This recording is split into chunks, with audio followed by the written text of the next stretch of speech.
think on the first, I think, we put out something like, 5% of GDP amount for the extra spending. Um, and, but there, my rule still would be, because now that discussion, of course, is becoming a little less relevant because, as you said earlier, we're moving into the exit phase of the lockdown. So I think in the severe phase, I think, I would still say anything that we need to spend on public health, anything that we need to spend on cushioning the impact on the poor, anything that we need to spend to, for example, protect those firms that have been hit by the crisis, we should spend, as much as necessary.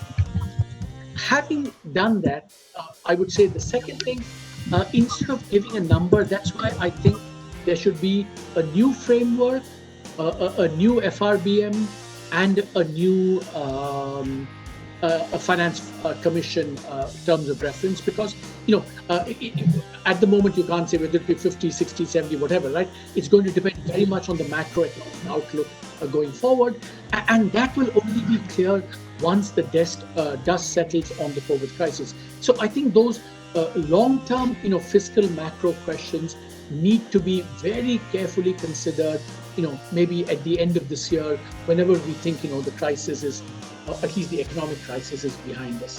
But I think we will need to review all those, the budget, the FRBM, and the 15th Finance Commission.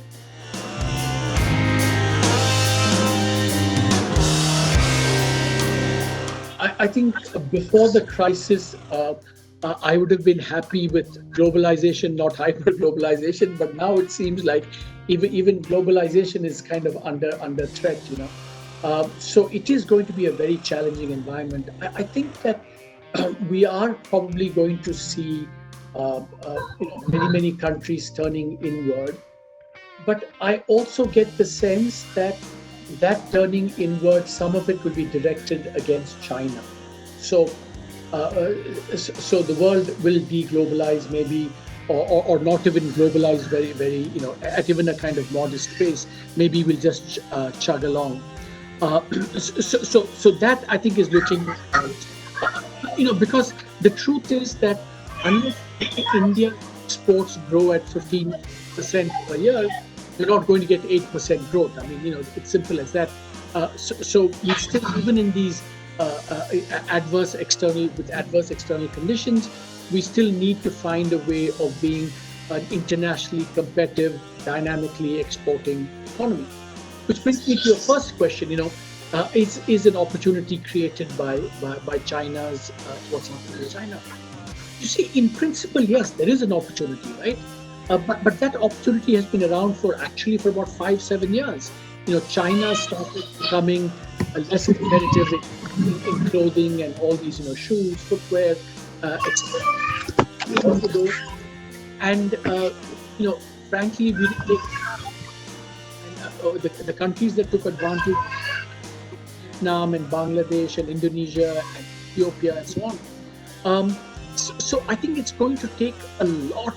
We have to do a lot, right, to kind of credibly convince investors that we are a good place for business. So the broader policy regime should be most policy regime.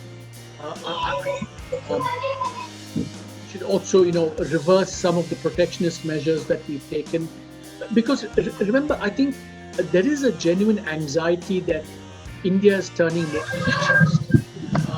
Now, if we turn protectionist, I don't see how we can actually also become a globally exporting power. I mean, the two are kind of, at some level, there's some inconsistency between the two.